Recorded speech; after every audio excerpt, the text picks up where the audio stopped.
Hello，大家好啊！歡迎翻到嚟轉台前5分鐘，我係 R，我係超仔。咁今日我哋要嚟講，因為上次我哋就講咗呢個旅行嘅趣事啦，咁你都分享咗好多呢個旅行嘅抉擇，係抉擇啦，或者係大家嘅一啲矛盾咁樣。即係去旅行會遇到同朋友去旅行啦，特別係即係會遇到啲咩矛盾，例如係有啲唔想去嘅地方啦，係咯，跟住或者係食啲咩都係嘅，或者係 plan 嘢啦，要好巨細無遺。plan 之前啊，點樣去分錢啊？係啊，分錢係啊，即係計數啊，食飯食完嘢點樣計啊？咁樣除翻開啊，定係點咧？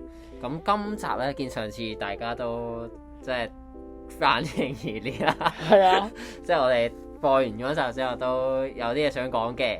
咁我哋今日咧都會繼續去 share 呢一啲去旅行嘅 fun fact 啊，即係無論係同屋企人啊、同朋友啊，又或者同另一半又好，去旅行有啲乜嘢嘅趣事咧。咁大家如果聽完今日呢集，即係有啲咩有感而發，都可以喺下面留言同我哋講，我哋會匿名讀出嚟。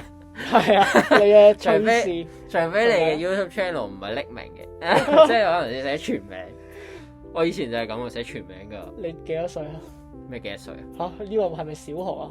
我 Facebook 都係寫全名我 Facebook 都係全名啊，其實所以又會爆自己傳到啊，都唔夠膽去留言。係啊，唔夠膽留言。係啊，大家唔好唔夠膽留言，大家係開個細 account。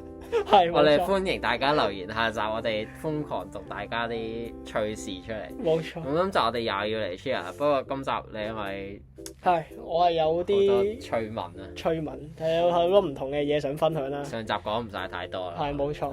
首先第一樣咧，就係我上次同個 friend 去旅行啦，跟住去旅行嘅時候咧，佢就打開部手機啦，跟住佢打開 WhatsApp 咧，一撳咧 WhatsApp 黑屏。跟住撳出去啦，跟住所有嘢都係黑咗嘅，跟住成部電話係壞嘅，係成部電話壞咗，佢所有 app 都開唔到。但係佢之前部電話係入過水定係點啊？佢係冇噶，跟住佢咧就嘗試，我就提議佢重新開機啦。跟住佢就好啊，咁佢唔係成個畫面黑咗，點樣重新開機？唔係即係佢係啲 app 黑晒咯，啲 app 你當係個 icon 黑晒，但係佢仍然係有啲掣可以撳到嘅。update 緊咋啲 app？係嗱，你聽我講埋落去，就係總之咧，佢就重新開機啦，諗住，跟住佢一關咗機咧，從此就開唔翻佢部電話啦。係，哇！佢真係多謝你。係啊，真係多謝我。但係其實咧，跟住我想講咧，事後 find out 點解會咁咧？就係因為佢個 storage full 咗，即係佢已經係接近 full 啦。跟住佢一開 WhatsApp 嗰下咧，就撈咗啲相入嚟，跟住就真係 full 咗我部電話。跟住就爆咗，會開唔到機㗎，full 咗。係啊，所以我係會開唔到啊！佢攞翻 Apple 嗰度整咧 ，Apple 啲人同我咁樣講咯。哇，係啊，所以我部電話好危險啊！係啊，大家好危險！我發現我近排就喺度提醒啲人咧，話你哋記住 check 個 storage。話你哋記住換電話啦，換大啲啊！係嘛？哇，專業推銷員啦，專業電話推銷員我係。係啊，但係即係你個 friend 真係多謝你啊！係真係，我係叫你刪，冇諗過，係啊，叫佢刪機，跟住從此佢就喺個旅行度開唔翻啦。跟住即係佢咪聯絡唔到任何人咯？係啊 ，exactly 呢個就係我將要分享嘅嘢啦。就係咧，因為我哋兩個人去嘅，其實得。跟住咧，咁佢冇咗手機啊嘛，得翻你有，得翻我有電話。係啊。咁跟住，咁得翻我有電話咧，咁我基本上佢個尿袋可以俾埋你用啦。都係嘅，但係佢係應該㗎，因為咧我就要做埋導航啦，揾晒我哋原本行程要有嗰啲嘢啦，跟住翻譯。正常啊，係你搞出嚟㗎嘛。你咁講好似我又有少少責任嘅，即係嗌佢好關機，但我懷疑佢唔關都係用唔到咯。跟住我就要做晒所有旅行要做嘅嘢啦，喺我部手機入面做啦。跟住所以咧，我基本上係好趕嘅嗰陣時。但係咁，佢搭車係冇用任何電子 payment 嗰啲㗎嘛？佢係冇嘅，因為佢係啊，因為係咯，跟住咁基本上我個電話電量用得好快啦，所以佢係要俾埋佢嘅尿袋我㗎。因為我係要係咁愛嚟導航啊，咁正常啊，因為佢電話都開唔到啦。係啊，但係咁樣會扼殺咗好多時間咯。即係原本咧，如果係兩個人 share 呢個工作就會快。係一嚟快啲啦，二嚟咧咁有時我可以 hea 下。我有嘢想 share 喎，因為平時咧去旅行咧，我同我啲 friend 去旅行啦，咁大家各自 share 各自揾嘢啦。但最後咧唔知點解揾下咧都係揾唔到嘢嘅咩喎，反而係坐喺度唔知我碌緊啲碌乜嘢，手機，跟住大家就喺度唔知碌緊啲咩啦。最後咧揾嘅人係冇嘅咯，係冇嘅，跟住最後又要再嘥多少少時間去討論，所以我覺得一部電話好似好過好多部電話。即係因為就係嗰個人揾㗎啦。係啊，下次去旅行我可以提議下，你要 lock 起大家嘅電話。你主事冇啊，訓導主任咯。訓導主任，係啊，或者同我去旅行，你試下唔知我 lock 起你電話。你好啲，唔係，但係你唔使喎，因為去旅行咧，我就係負責帶路嗰個通常。哦我見到冇人帶路咧，因為我就會覺得，喂，搞咩啊？點解大家企晒喺度撳手機？跟住我就會揾個景點出嚟㗎。我就係瘋狂喺度影相嗰個啦。好，可以，可以。我就瘋狂喺度揾啲咩可以 po IG story 嘅人。原來你就係打卡人。唔係啊，我 IG story 嘅用途知唔知係咩啊？係咩？去旅行要 po，你有冇聽過？去旅行要 po story 嘅原因係咩？係咩？就係因為要俾嗰啲翻緊工嘅工嘅人嘅同睇緊。事妒忌你，先係旅行嘅意義啊！笑死！你要俾同事妒忌你先係旅行嘅意義，佢哋話，所以呢個打卡嘅 moment 係非常之重要嘅。係幾爽嘅，其實。係咪先？即係哦，哇！我哋去緊旅行，我仲喺度做緊嘢係啊，喎一諗到你係咪一諗到佢哋喺度敲緊鍵盤，跟住爽睇住你喺度逍遙快活，睇住我就喺度偷懶，即係喺度蛇王冇做嘢啦。係啊，跟住咧你又想捉佢你咯我唔會捉㗎，我唔係啲咁嘅人嚟嘅，我好 OK nice 㗎。 ？OK，我係我哋繼續分享下你個故事。係跟住我本身咧去到每個景點咧，即係可能我都會影啲相俾我女朋友或者俾我屋企人睇下啦。係喺嗰個旅程度我冇啊，因為我去到每個景點咧，跟住我就要負責睇埋呢個景點嘅一啲資訊啦，跟住要攞埋啲翻譯喺度翻譯啦。即係咁所以咩？即係嗰啲歷史係啊文件冇錯冇錯要由公元前幾多年開始抄係啊翻起啊！我好中意睇呢啲嘅。最係哇啊！不係啊過我覺得我覺得 OK 嘅，但係唔好 too much 咯。 ，OK。但係原本其實我係可以有第二啲時間去做呢啲嘢啊嘛。而家變晒咧，總之嗰次又變到好趕咯。我基本上係同外界我都係斷聯哦，因為要趕車啊嗰啲。係啊，冇錯。啊跟住我想講我 friend 咧，因為冇電話啦，跟住佢坐啲長途火車，我哋坐可能幾個鐘啊嘛。佢係瞓着咗嘅。係，跟住佢冇嘢做咧，佢淨可以喺度瞓咯。但係佢又瞓得着喎。我想講計埋佢夜晚喺度瞓嘅時間咧，佢平均每日瞓10個鐘以上啊！去嗰個旅行，哇！佢好癲真係度假嚟喎。係啊，度假 feel 喎。所以係好正啊！沒有手提電話的一天啊！佢真係完全係。喂，呢個係作文題目係啊喎係佢係好有手提經驗啊電話的一天。係啊，但係其實真係，如果去旅行冇咗電話咧，我會好 lost 咯，即係咩人都聯絡唔到咧，即係我覺得即係可能有啲咩 emergency 嘅情況，都 contact 唔到任何都人。 contact 唔到任何人嘅。咁佢真係要黐住你喎，佢係啊，淨可以佢揾黐住我膠水黐住你啊，你好啲。即係揾膠水黐住，唔可以走失咯。係啊即係，如果好似我上次講嗰個 case 咧咁樣走失係你同你個咗 friend 分咧，開咗咧，佢就知啦。咁我唔係，如果係你冇帶，我冇帶電話咧係啊你我真係知啊。我真係瞓喺度，我唔知點算。係啊，你火車又查唔到，咩都查唔到。但係我上咗火車嘅話，可以直接翻大阪再搭飛機都冇用喎，其實，因為我機票唔喺我度嘛，哇！你係啊，因為有電子機票嗰啲噶嘛。係啊，所以你但係你個直頭係 friend 係唔係管呢啲嘅人啊嘛，所以咁都好彩係嘅。冇錯。咁所以去旅行前，大家真係係係咪要清一清嗰個清一清 storage 先記住。或者換電話？係你都有潛質加入呢個我冇 Apple 啊， Sales。我冇啊。咩 Apple 啊？一定係 Apple 嘅咩？係咁有 Samsung 噶嘛 Samsung 打手，原來你係想做唔係嘅。 OK。好但係我想講就係我 friend 咧，佢每日都會同屋企人傾偈啊，跟住咧，所以佢係用我個手機交佢阿媽，係啊，跟住哇佢每晚就用我部手機傾偈咯，跟住所以嚇咁你冇得用咯，好慘。係啊，所以我冇得用啊。咁你有冇帶多一部 iPad 或者係咁啊，梗係冇啦，我哋電腦去？冇啊即係得一部電話。得一部電話，我哋全程嘅電子工具，即係我哋係啊，係啊，咁佢傾偈你喺度做咩啊？我瞓覺咯，我就係有被逼瞓覺睇電視嗰啲添係啊被逼哇好瞓覺。悶喎。係啊，我想講係呢一個影響係影響到我哋成個旅行咧，都變到好 pack，同埋有時會冇嘢做。你會變咗糖黐豆咯，係啊即，係唔可以單獨一個人咯，可係啊能沖涼都係要同。哇！你唔好誇先，咁啊誇咗啲，咁啊誇咗啲，咁啊係嘅，沖涼唔使用電話咯。係啊，即係我係要嘅，嗱，你會做啲咩？我會聽歌咯，唔係你唔好出咗先。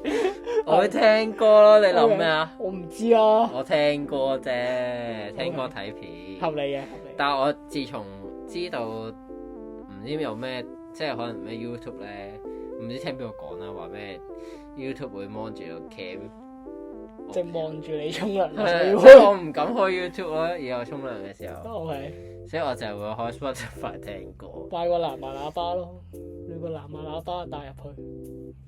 仲要買藍牙喇叭去旅行咁誇張？你有冇第二個故事咧？係有嘅，跟住就係咧，旅行其實有好多熱情嘅人，但係熱情過濃咧，會唔會令你覺得有少少困擾，或者係有少少墮入騙案咁嘅 feel 咧？嚇，即係咩啊？即係佢太過熱情咯。即係旅行嘅人係咩人先？即係當地嘅人。係啊。跟住我就想分享一個。我覺得如果係熱情嘅人，日本係咪通常啲人都好熱情噶嘛？嚇，日本唔係好冷漠咩？就唔理你喎。係咩？係。但係我去親日本嘅 sales 都好熱情嘅，點解？係 sales 就好熱情啊！係啊，sales 梗係熱情啦。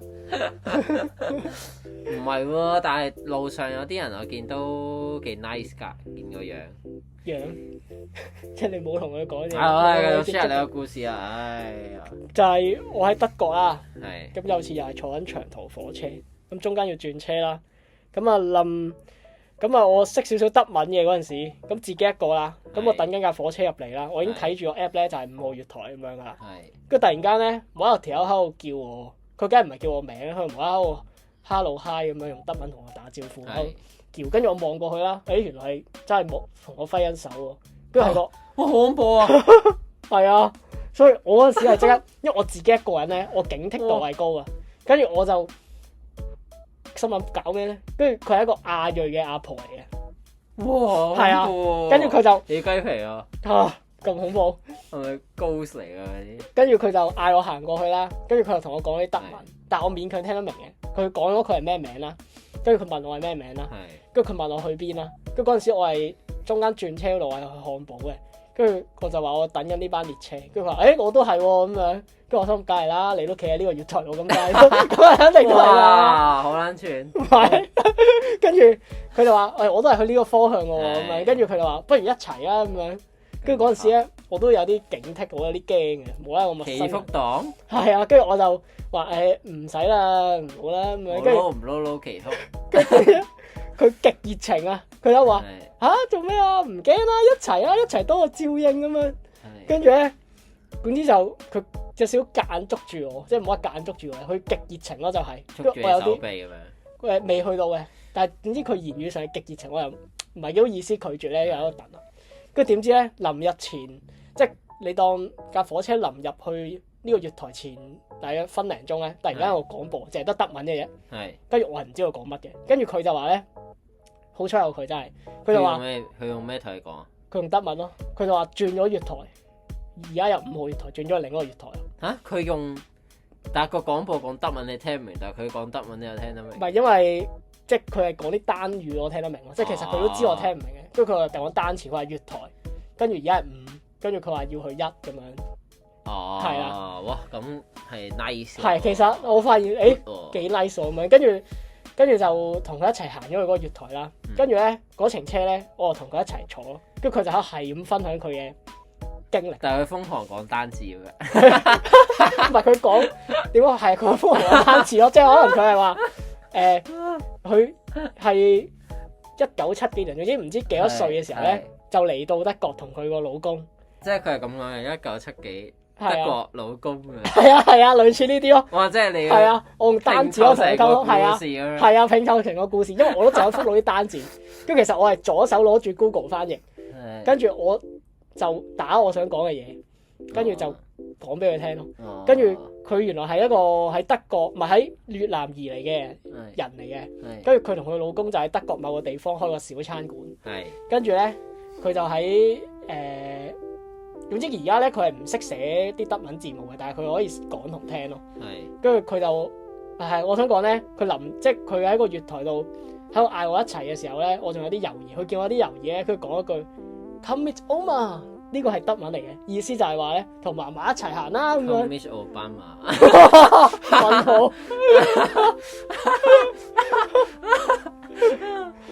有呢啲，跟住咧，因為我嗰陣時已經心諗咧，我就有啲警惕嘅，會唔會我勁中一個新型騙案咧？就係 Come Meet Oma 騙哇！依家真案咁樣。係，係啊，依家真係會好警惕呢啲嘢。係啊，即係以前就未必會嘅，係以前都但比較係近排真熟係啲係咯，近排真係好多呢啲，係啊，真係好勁。繼續講咯，係係啦，我打斷你添。冇錯。跟住佢就同我分享咗勁多，佢仲嗌我咧，喂，你影下相啊！佢話我幫你影相啊咁樣。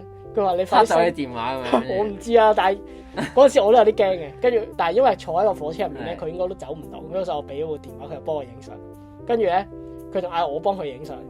跟住咧，佢仲嗌我哋一齊影相，一齊合照。有冇想睇㗎？有啊，我可以俾你睇。好啊，跟住 share 下俾我係啊我就擺封。唔係佢話可以 po 佢嘅，即係佢話可以 share 出去嘅。但係你個樣就唔好。係我個樣就唔打格仔啦。唔係佢都打格仔啦，都係唔係冇嘅。不過就係咯，跟住佢仲熱情到突然間捏我塊面咯，跟住佢話好 Q 咁樣，係啊，我覺得有啲突然咁樣咯。 Oh my god！跟住佢話好似佢個孫仔，因為佢都哦有孫仔嘅，又係好似我咁大細我少少咁樣，嗯係啦。跟住我就突然間覺得哇，哇，好窩心嘅故事係。係都算係嘅，好即係佢係幾好人嘅，其實原來係係啊即係唔係即係我哋誤會佢啦，原來。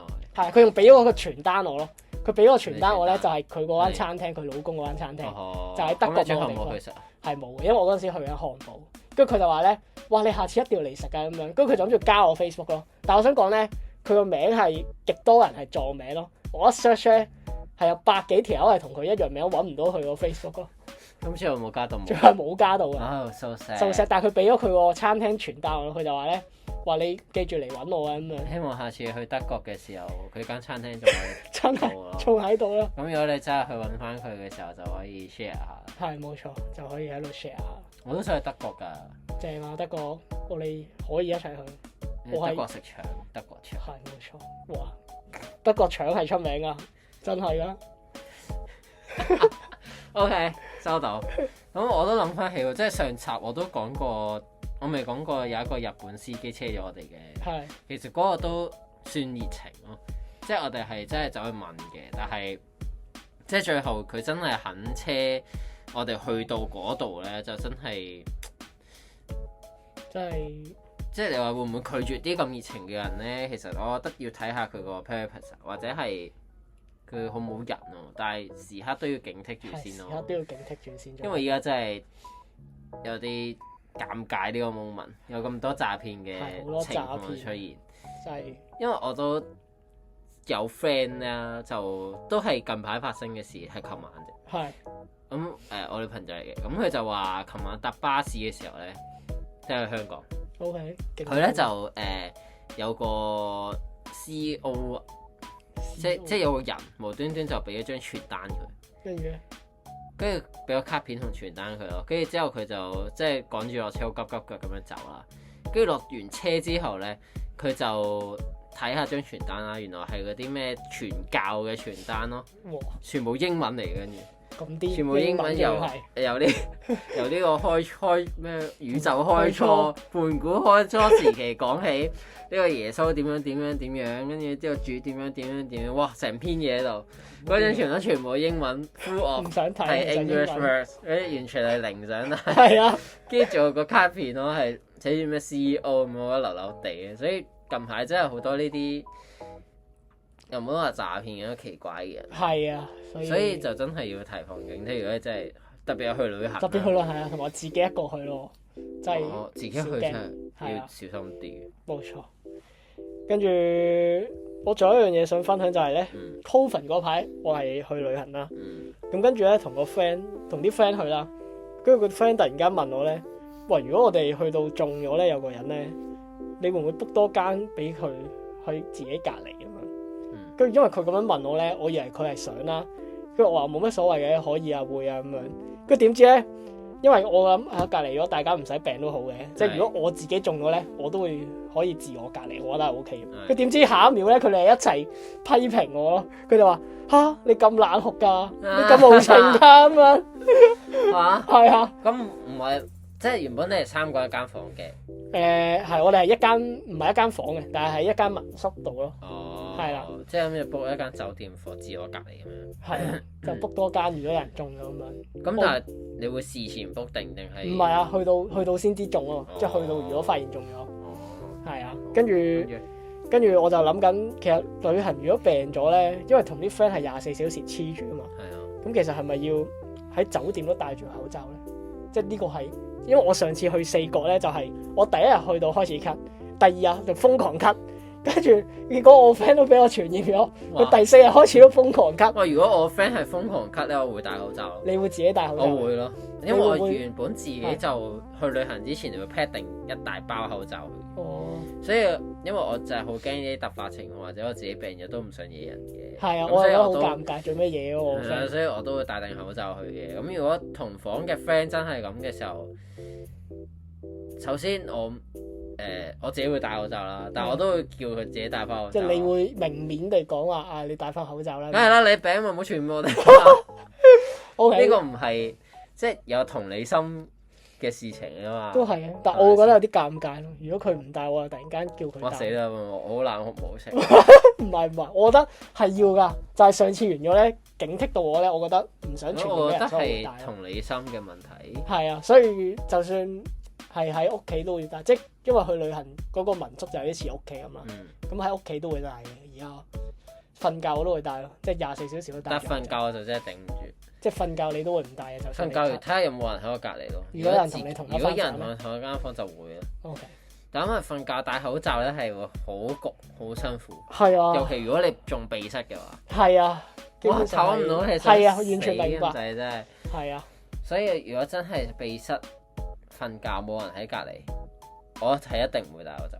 可以。如果有人喺隔離，我都唔會戴。你都唔會戴原來。好痛苦啊！鼻塞戴口罩嘅話。我都完全明白。作為一個鼻敏感人士嚟講。係咯。係。咁今集都你嘅趣事就分享完啦。係啦。咁我哋都呢集都差唔多啦。係啦。大家如果真係想留言，有啲乜嘢好 fun fact 旅行嘅 fun fact，係啦，都喺下面講下啦。去用呢個匿名牙卡。我見到我哋其實有個幾忠實嘅聽眾，佢就應該係開咗個小號匿名牙卡。匿名牙卡。係啦，就喺度留言。英文名嚟嘅。係冇錯。喺度留言，但係近排唔見唔識啊！真係，我係好掛住佢。好掛住你啊！我哋好掛住你，買翻。係。好啦，咁今集係咁多先啦，下集我哋繼續再講呢個旅行趣事啦。好，大家拜拜。拜拜。